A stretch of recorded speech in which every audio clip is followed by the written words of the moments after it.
Hi, welcome to FitTech Videos. This is video 1 of the advanced self-trigger videos, and in video 1 we're going to focus on tension headaches and neck stiffness. So I generally use a little hand towel over the skin whenever the skin is exposed, because it helps me to go deeper so I don't have to push too hard. But for the sake of the videos, I'm not going to use the towel because I'd like you to see where I'm pressing.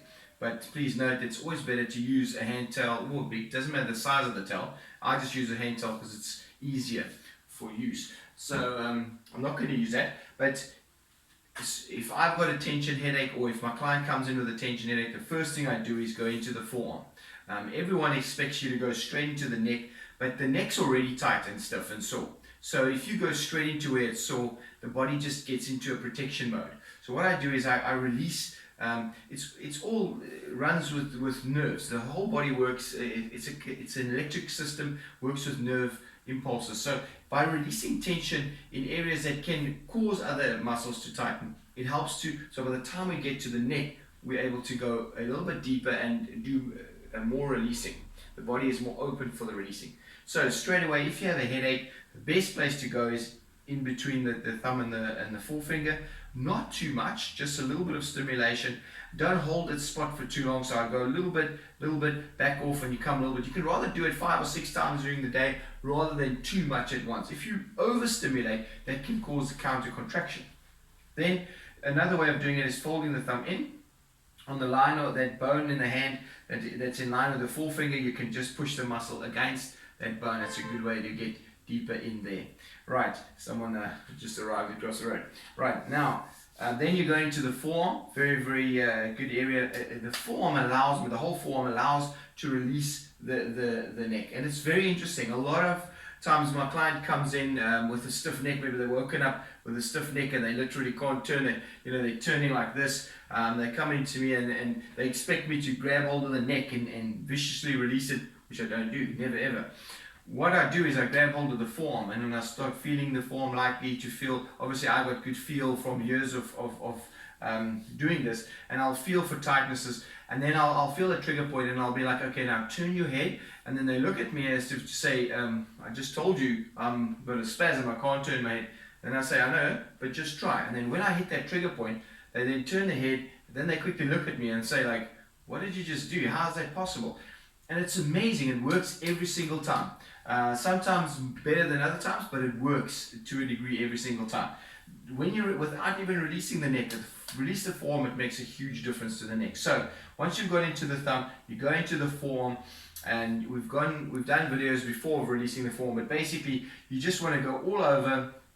Don't spend too long in one spot. Add a lot of movement. So it's not about how hard you push, rather the movement to get in, and then the movement once you're in. So you're either gripping it and you're moving with your hand, or you're moving with your finger onto the muscle.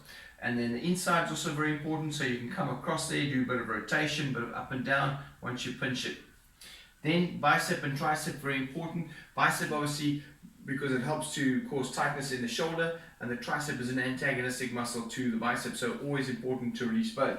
So I use the little joint in the thumb into the forearm, and then just get it to move. And you can also add a bit of rotation, all sorts of different movements. You can move your hand, you can move the arm, you can do a bit of both to release there. Then you can go and release in the tricep, grabbing hold from this angle onto the muscle and working it like that. Then where I'll go is into the chest. So I'll go into the chest a little bit of, so just use the 4 fingers like that, and I'm working it up all the way in there. And then what I can do is bring the arm up, grab hold of it, and stretch it out. That's a very good way to do it. Stretch out, very, very good way to stretch out. Then you do the opposite. You take the opposite hand, you go up here, pull down, and you turn your head away. So you're stretching the fascia that way. And you can do both hands, or just one hand stretching across. Then under the clavicle, it's good to push right on the clavicle. I'm going to go through videos of activation, and this is one activation spot that helps to activate your sternocleidomastoid muscle, which we'll go through in the activation videos. But it's good to go right up into this collarbone, right, and you'll feel it's very sensitive. There is a bit of lymph, so it's not about hard, it's about stimulating, rather faster than harder. Then what you want to do is you want to go in and stimulate your lat. Now it's very difficult to get across into the lat. So what I suggest is using a foam roller against the wall, and you get in there like that. And what you can do is get your hand down here, find the spot in the lat, and then stretch up. So where you want to go is all the way in the side here, in your lat there. And get on there and then push there. Push up. It helps to trigger. You can also use cricket ball or hockey ball. These are more direct points, and you can get right in there and you go all the way around, and then you can get that movement going. It's very, very effective to do. Also, you want to get into the serratus. Now, the serratus muscle comes a little bit more in front underneath the chest here. The name serratus means serration, so it basically looks like a serrated edge of a knife as it attaches in different ribs. So what you want to do is get in there, and then what the serratus anterior does, it actually rotates your shoulder forward. It attaches onto the shoulder blade, and it moves the shoulder blade forward around so that we can get better range with our shoulder. So that being tight and uncomfortable will cause rounding, which then will cause the trap to contract, and then of course the headaches and the tension on that nervous system, it gets overloaded, and then we get caused headaches.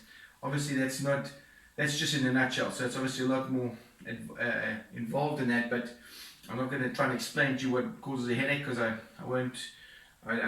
don't exactly know, but I know it's got to do with tension on the nerve system.